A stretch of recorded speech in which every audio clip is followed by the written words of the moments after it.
Hey, everybody. Welcome to Locked on Lakers for Tuesday. Brian Kamenetsky, Andy Kamenetsky. Lots to talk about today, including DeAndre Jordan, who is the newest Laker. We'll break down what he brings to the team and all the questions that his presence raises, some of which have to do with him and many of which don't. Lots to do, and we'll do it all on today's Locked on Lakers. You are Locked on Lakers,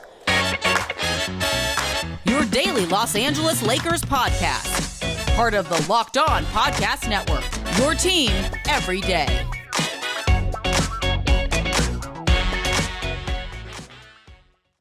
Want to let you know that today's episode is brought to you by Rock Auto. Amazing selection, reliably low prices, all the parts your car will ever need. Visit rockauto.com and tell them that Locked On sent you.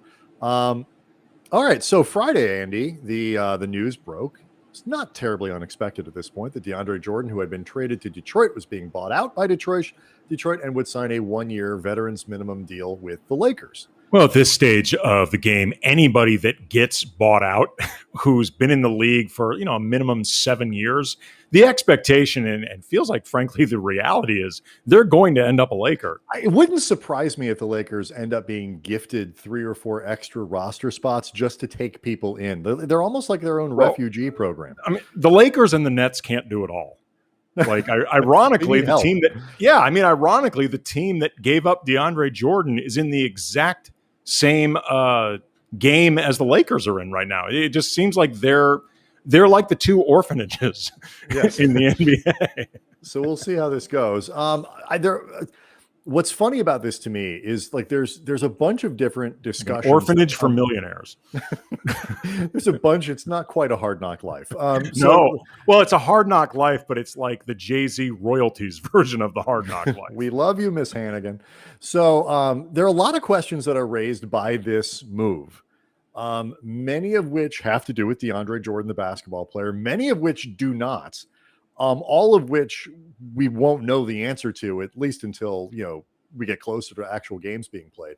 But that will not stop us from speculating wildly and Andy, we got, by my watch, like 6 weeks of shows. If we avoid speculation over the next 6 to 7 weeks, not going to be much to do. No. So let's get into it. But this is not speculation. How good a player is DeAndre Jordan? Separating out all the other stuff and what it means for the Lakers and what happens to Marc Gasol and how much 5 does Anthony Davis play, all of which we'll talk about on today's show. Just the player. On DeAndre Jordan, 33 years old, I think at this point, young pup on this team. How good is he? I think it depends on what you want him to do and what you need from him on the court. If you are looking for a source of easy baskets at the rim, he's very good at that. DeAndre Jordan was in the 90th percentile last season at the rim among players. He was 84% on alley-oops. He was 90% on dunks. Going through some other stats, 92.7 cutting dunks, 73% alley-oop layups, 190 total in terms baskets. Of percentile in league, yeah, like you said. 190 total baskets last season. 137 of them were dunks. So for a team, look, that's a lot. He is a one-trick pony in terms of his offense, but it is still a pony that can, jump over those hurdles. He's a pony who can dunk, which in and of itself is impressive. He is still effective doing that thing. Yes. And overall, though, he has not been a plus as an offensive player in a few years. That's fine. I think it's fair to say. Yeah. Even going back to his last year with the Clippers, not a plus on that side. I mean, I think in some respects it's just like because DeAndre Jordan at his peak, all he could do really offensively was dunk. It's not like you ever gave the ball in the post and told DeAndre, no. But he was more prolific getting up and down. Sure, his up and down was better, offensive rebounding was better, exactly. all that stuff. Yeah, exactly. Sure. The bigger question that I think people have, I think even most people who support the move say that while the skill set is kind of useful, it obviously points to the Lakers getting back to that JaVale Dwight tandem where you have two guys who can get above the rim and dunk a lot as your centers to play next to Anthony Davis. The bigger question is how good is he defensively now? Because that's the place where where I think fans are looking at it and going, yeah, many fans who support them, DeAndre Jordan is better than Marc Gasol. He's much better rim protector, all that other kind of stuff. Last year, particularly, he was a train wreck defensively. Over the last 3 or 4 seasons, if you go back to cleaning the glass, it's been a very mixed bag. His last season with the Clippers, he was a net negative defensively with that group. He bounced back in Dallas in that 50 whatever games he played there. He was a net positive, in terms of points per possession, all that kind of stuff. Got to New York, that team was garbage. I understand. Was a train wreck there. First year in Brooklyn was good. Last year, terrible.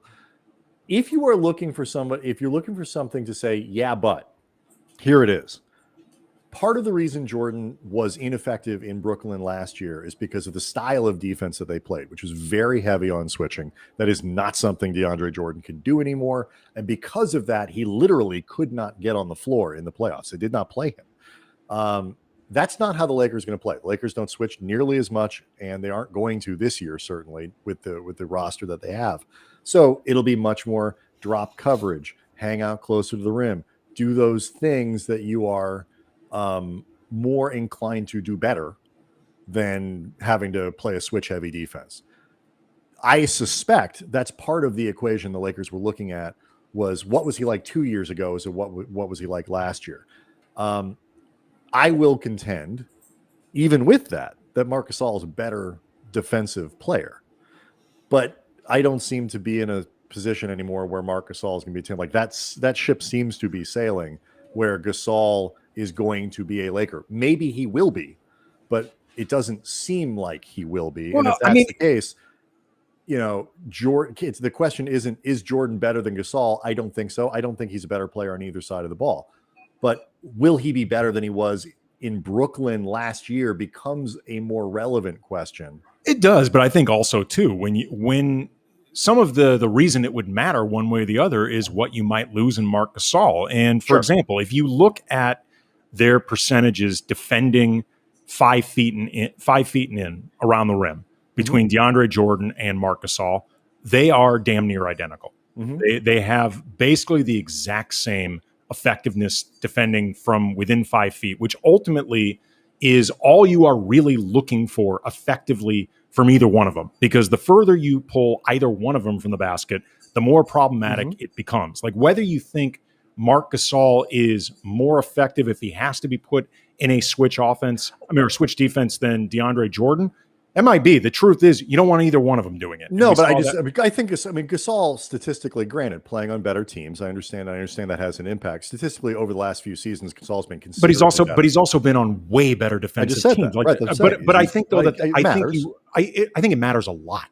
And I think when you start looking at what you expect from these guys defensively, not just in terms of their overall net rating, which, especially with someone like DeAndre Jordan, that we didn't see the ins and outs of, just looking at some of those numbers are going to be somewhere between misleading and we have really no idea what they mean at all. Well, especially just the style of defense is going to be I think the style of it matters. But again, I'm looking in terms of what I would ultimately want from either one of them effectively with defense, what you could expect from either of them.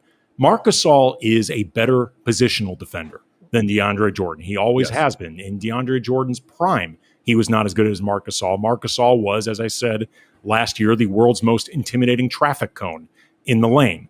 DeAndre Jordan, though, is a much better shot blocker. He is also last year. It's worth noting last year their block rates, for what it's worth. But he's better though. I mean, he is better over the course of his career, and he's a better shot blocker, and he's a way better defensive rebounder. Like it's not even close. Who's better between the two of them? Like DeAndre Jordan in his worst years is basically Marc Gasol average. Like and that is a part of rebounding. Now, can Marc Gasol do things if he gets that board that DeAndre Jordan can't? Yes, absolutely. But overall, I feel like I don't want to get bogged down in this, but even rebounding is something that is impacted by who's next to you and all that kind of stuff. I mean, but then what's the point of bringing up any of these stats? Then Jordan is. Well, I will stipulate that. It's not even close. I mean, I'm not debating the point. I'm just like a lot of these things are all interconnected. But again, go on. I think in terms of the role that both of them, assuming either one of them was going to play this upcoming season, if you're assuming that either one of them plays the JaVale McGee role, not even necessarily in terms of style, but just in terms of the minutes, how often they're going to be on the court. And I think that's going to be 12 to 15 minutes. In that respect, I'm not sure defensively it's going to be that big of a difference between the two, even if you think Marc Gasol is better. And that's fine. I'm not really here to argue which one. I'm more concerned with how much of a difference does it actually make. I actually don't think it's going to make that big of a difference. All right, let's keep getting into that, because both offensively and defensively, what you're getting at is both a question of fit, but also a question of what are they going to do with him? Because the answer to that question, that is an interesting question, Brian, has a ton to do, a lot to do with how good or bad or impactful this move is even going to be. We'll do that next. Locked On Lakers brought to you by Sweatblock. And there are a few things in life, they're just not fun to talk about. And one of them is excessive sweating. Like when you just are drenched in your entire wardrobe and everybody else looks just normal. That's embarrassing. You don't want to talk about it. You stand out. And that's why I use Sweatblock antiperspirant wipes. They're stronger, more effective than most clinical antiperspirants. You just apply it at night before bedtime. Next morning, you wake up, you wash, and then you go about your day. And you don't have to sweating. You use it once or twice a week. Stay dry the entire time, guaranteed your money back. No more pit stains, no more just looking sticky and gross and sweaty. No more picking out your shirts based on what's going to hide that sweat better. And I'll put it to you this way. If you know of a sweat solution that is doctor created, doctor recommended, featured on Rachel Ray's show, and tested by firefighters, those are people that know something about sweat, I'm listening. But until then, you use Sweatblock. Check it out. Get it today for 20% off at sweatblock.com with the promo code LOCKEDON, or at Amazon and CVS. Andy, did you know that 85% of the people who play daily fantasy sports lose? Yes. It's not really that surprising. At times I've felt like them. It's not that these people are dummies who insist on starting Kurt Warner or, whoever plays quarterback for the Carolina Panthers or something like that. It's because the game is rigged against you. You're playing against thousands of other lineups, not to mention actual experts who have more tools and more time, and you don't stand a chance. And that's why you need Stat Hero. It's the first ever daily fantasy sports book that puts the player in control and winning within reach. Here's how it works. Stat Hero shows you their lineups and dares you to beat them. It's you versus the house in a head-to-head fantasy matchup. You name your stakes, winner take all, and you have the advantage because Stat Hero is showing you their lineups ahead of time. Nobody else does that. You're in total control. Stat Hero DFS is the way it is meant to be. One-on-one, not you versus humanity. So play Stat Hero now. Change the odds. Go to stathero.com/lockedon. Sign up for free right now, and you can get 3 times back on your first play. They give you a 300% match. 300%. That's unheard of. I've never heard of that. No, I never have either. Yeah, that's it feels like a typo. It could be. I hope it's not. Go to Stat Hero. I hope we can just lock them into something. It's not my problem. People should be more careful. They're going to again 300% match. That's unheard of. Go to stathero.com/lockedon. Stathero.com/lockedon. We just lost Stat Hero, or gained extra Stat Hero. I don't know. Maybe they just look at that and say that's a brilliant idea. We should have done that to begin with. All right, so. Whether you like the Jordan thing or you don't, I don't think they got better by swapping those two out at the very least. How much you should get worked up over it is entirely linked to how much the guy is actually going to play. And there are essentially 2 scenarios here. You mentioned the first one. He slides into the JaVale McGee role. JaVale played about 17 minutes a game in the championship season. And then Dwight plays, his 15 to 20 minutes or whatever, and AD plays the rest of the time in center. The other scenario is that Jordan is actually here to functionally serve as Dwight insurance because Anthony Davis is going to play that much 5, maybe even start at the 5. So what you really need is one backup center, Dwight Howard. But Dwight Howard is 35, 36. I forget where he is in this group of people. He's tired from raising a lot of snakes. There's another joke in there too. I'm not going to make. I made the one that felt, and I just acknowledged the other one, and everybody can think it. Yeah. So I really was thinking snakes. If that's the case, they're related. If that's the case,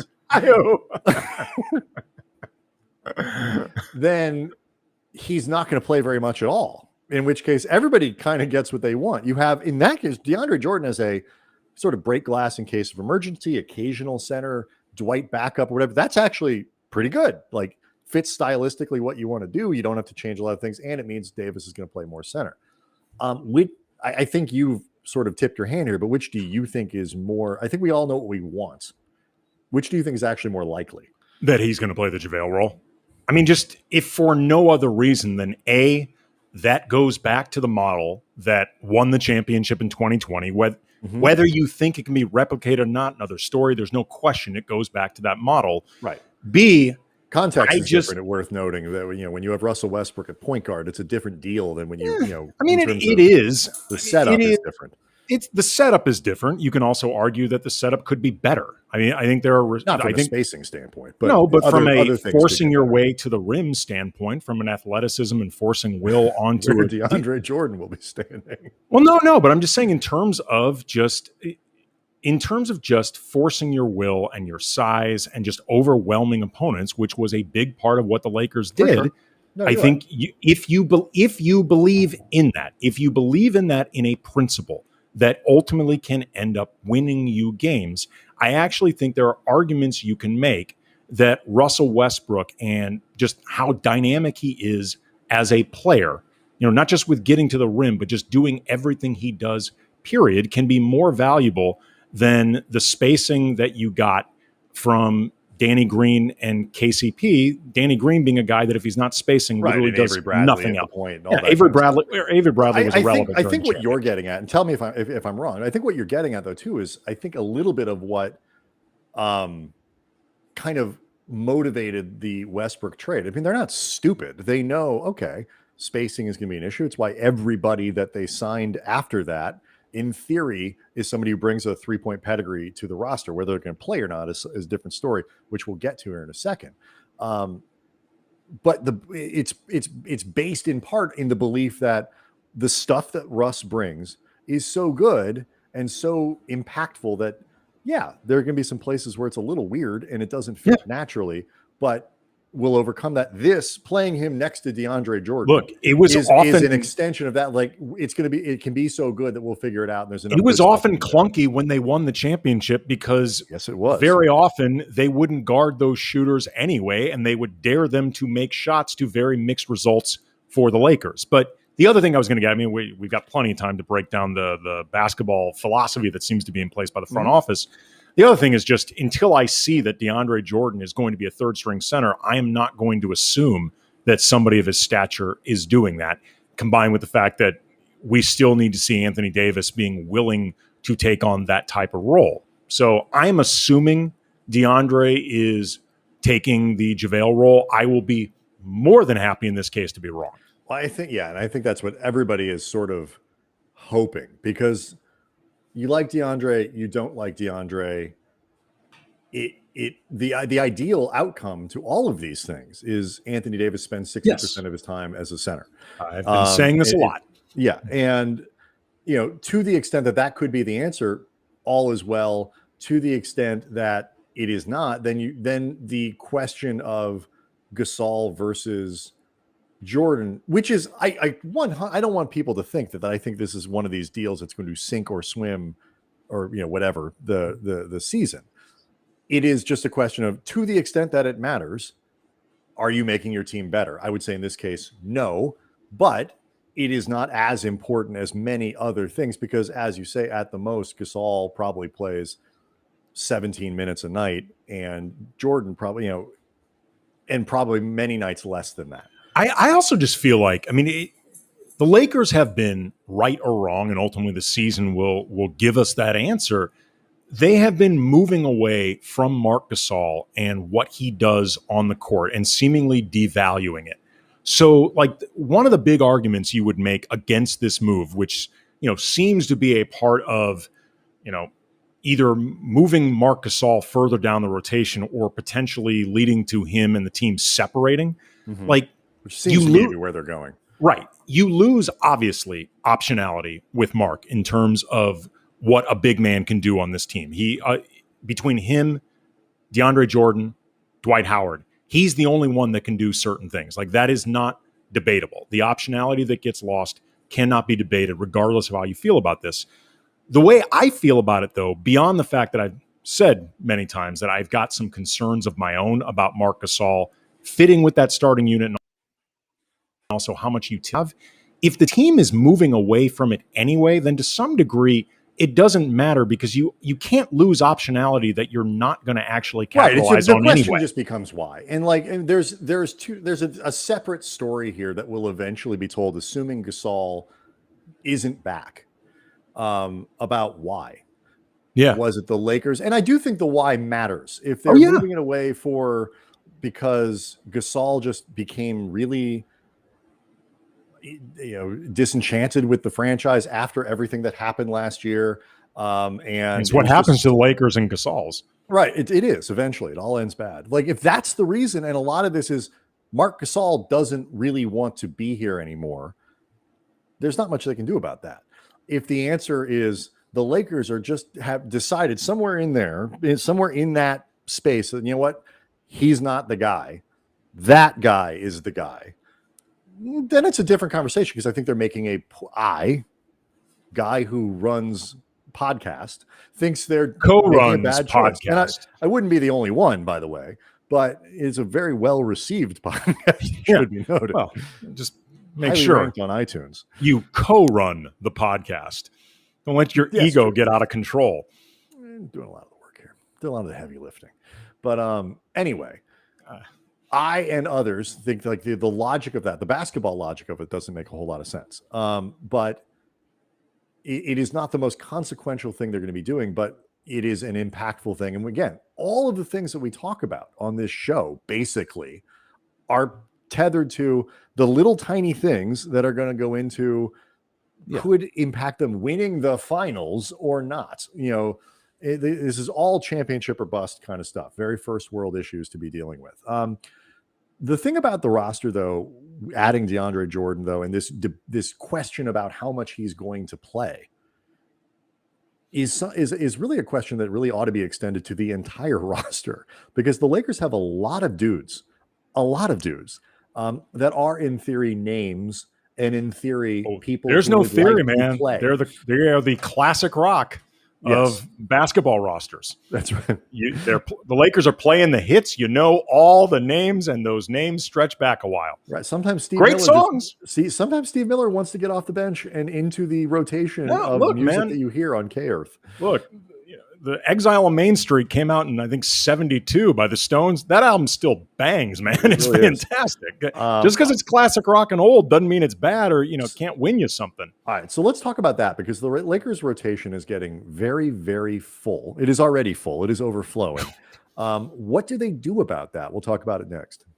Locked On Lakers brought to you by rockauto.com. With the ever-increasing numbers of makes and models out there, it is impossible to stock all the parts you would need in a traditional chain storefront. And why would you spend 30%, 50%, 100% more for the exact same auto parts at a chain store or new car dealership anyway, when you can get it from far less at rockauto.com? For example, Honda Odyssey fuel pump, it's $353 from a chain store, only $216 from rockauto.com. Don't be a Mark. Don't be a Rube. Go to rockauto.com. They're a family business. They've been serving auto parts customers online for 20 years, whether it's for a classic or a daily driver. Get everything you need in a few easy clicks delivered directly to your door. Go to rockauto.com right now. See all the parts available for your car or for your truck. Right, Locked On in the How Did You Hear About Us box, so they know we sent you. Amazing selection, reliably low prices, all the parts your car will ever need. rockauto.com. All right, so here's the Lakers roster currently. LeBron, Anthony Davis, Russell Westbrook, Kent Bazemore, Kendrick Nunn, Malik Monk, Carmelo Anthony, Trevor Ariza, Wayne Ellington, THT, Rajon Rondo, DeAndre Jordan coming. Marc Gasol currently, or whoever replaces Marc Gasol, because it'll open up a roster spot that they'll need to use, and they have one more roster spot that they will fill, and then the 15th for the active guys will stay open. Better be a wing. All right. Well, I will try to get to that today. If we don't, that'll be on the topic for this week. Better they need be wings. a wing. They need wings. But like the answer, the DeAndre Jordan, like how much does AD play the 5 question impacts what else they need? Because they also need another power forward if he's going to play the 5 a lot. But that's so yes, but it better be a wing. They need a wing. Better be a wing. Regardless of what happens, they need a wing. If they keep Gasol, they need a wing. The only one of these guys that I get the impression sort of like definitely got a clear impression from their like press conference, their introductory media conference, that, you know, he is very aware that he might not play a lot, is Rondo. Like I got that feel from him. He's like, I'm here to play. I can compete, blah, blah, blah, blah. We'll get into that. I don't agree, but keep going. That's the one guy that I think was like pretty clear on that. I think most of these guys, if not expect to play, certainly want to play and are used to playing. So, like, you know, they've got 13, potentially 14 guys from night to night. Guys are going to get squeezed, whether it's, you know, even if they play an 11-man rotation, even try to sneak in a 12th guy, which is tough. You're going to have a lot of players on this roster who are squeezed, whether, you know, that means they play 3 minutes or none or 7 or whatever. Frank Vogel's going to have the communication skills for Vogel, which are most players, you know, really praise heavily, are going to be tested this year to make sure that everybody understands exactly what they're going to need to be doing and when and how they're going to be used, and that they may not be used for very long stretches at a time. And if they're winning, I think everybody be on board with this, but it is definitely going to be a challenge for Vogel to kind of settle on a rotation and make sure everybody understands, you know, especially the guys who are left without a chair, so to speak. Yeah, I mean, obviously that is going to require communication, but what makes me feel good about this heading into the season, Brian, is that I felt like these guys, beyond Rondo, there were a lot of guys who seem to have been communicated that their role could occasionally include not playing. You mentioned Wayne Ellington before. Wayne Ellington during his press conference to me sounded like somebody who understood there could be nights that he didn't play in the way he was describing his role. Trevor Ariza to me sounded like somebody who expected not to play as many minutes as he had in the past. We've already said that Malik Monk took a big gamble coming here. And, you know, that gamble was he's here on a minimum contract trying to reestablish his value on a team where he could get buried in the rotation. Malik Monk, I assume, is not stupid. He had to have known that when he signed this deal. Like, the way I look at it is, well, look, if he's unhappy, he's easy to cut.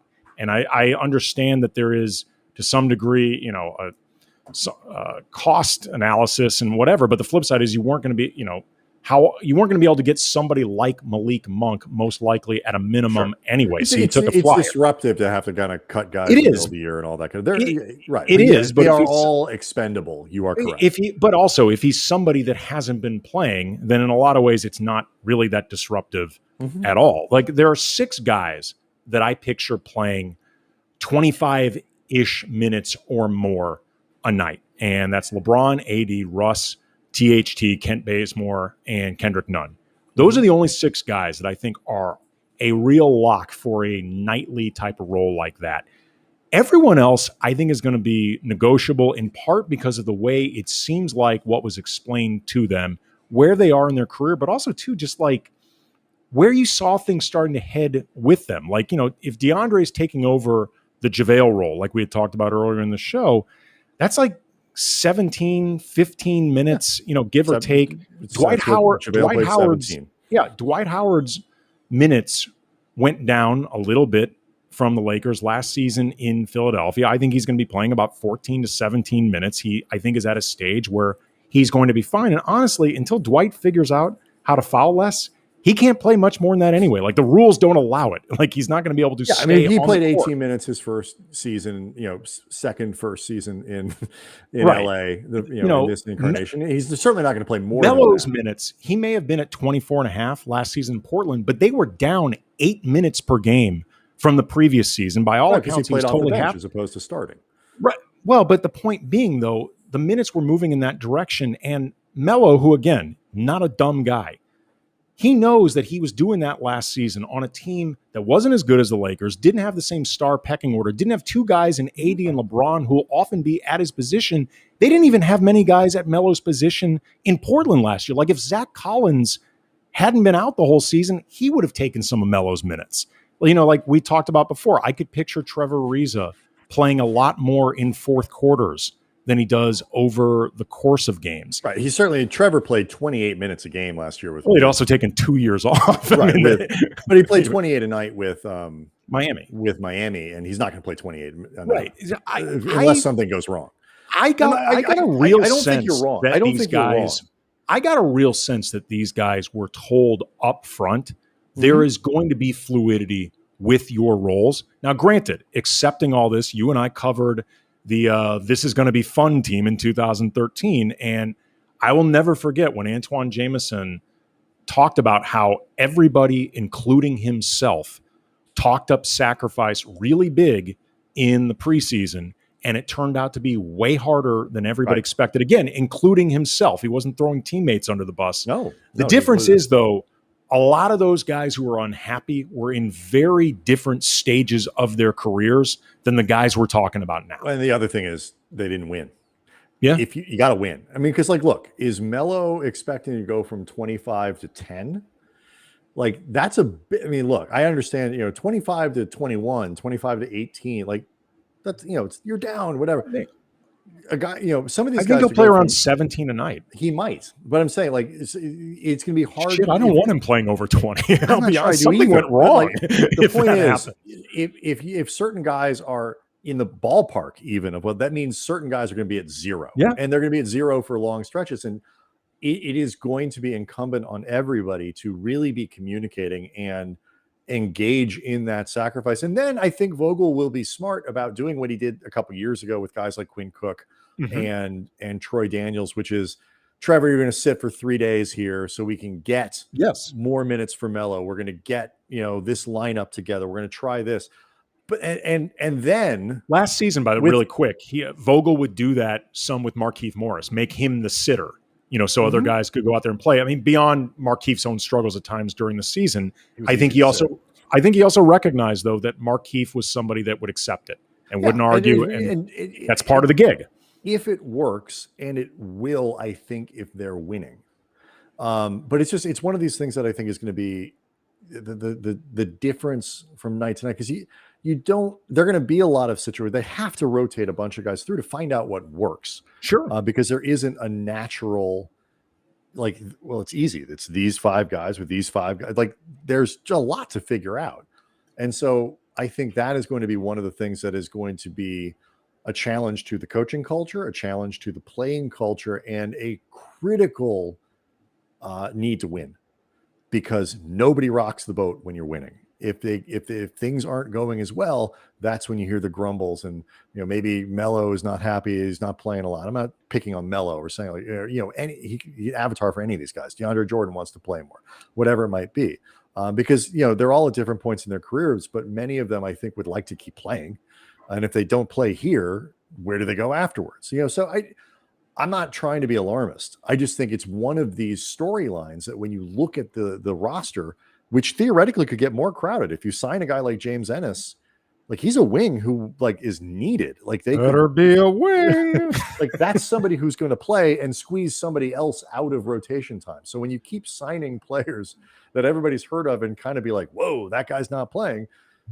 It's fine if fans say that, but it's different if the guy is also saying that. Like I think I can still play. Again, this stuff can become more difficult in practice, and everybody's going to have to, do this when they're going to have to accept this when it's really happening, as opposed to the period when they're just talking about it. Right. But one commonality, though, before we go, that I did notice in terms of a lot of these guys, the literal veterans minimum guys that we are speaking of, along maybe not Malik Monk, but certainly the older guys, they talked about this a lot. Like they joined as much to be part of an experience as they did just their actual roles and how much they're going to be on the court. They want to be win titles. They want to be part of a championship experience. Yeah, absolutely. So, it seemed like that was, again, part of the appeal. We need to see it happen. If they get out there and win and players are playing well and the system's working and all that, it's going to work beautifully, because then you'll have some guys, and guys are going to get hurt. Guys are going to take days off. Everybody's going to play. But there's a difference between playing and really being part of the rotation, being part of the thing. And then especially as the playoffs roll around, understanding like, okay, my 60 games are kind of up. It's going to start peeling back now. But then presumably by that point, they're really a lot more clarity. And there's more clarity and everybody understands and everybody's so focused on the end goal here. So like, I think it could work wonderfully. And I think it will. I mean, I'd be, if things don't go really wrong, guys don't get hurt, I think they're going to be in the finals. But this is one of the challenges on his plate, because in theory, they're going to add 2 more guys. Frank Vogel has a lot of challenges on his plate. It's a lot. Period. All right. So a lot of stuff we didn't get into in terms of including who might they use those last spots on. Wednesday's show, we're going to do our scouting report on Kent Bazemore with the Light Years podcast guys, Andy Liu and Sam Esfandiari, 2 of our favorite dudes. Yeah, they're awesome in the NBA universe. So that'll be on Wednesday. We still haven't gotten to the COVID stuff how that could impact the NBA this year and the Lakers. There's still plenty of stuff to talk about, and we'll still wait around to see what happens with Marc Gasol and the other roster spots. So we'll see everybody tomorrow.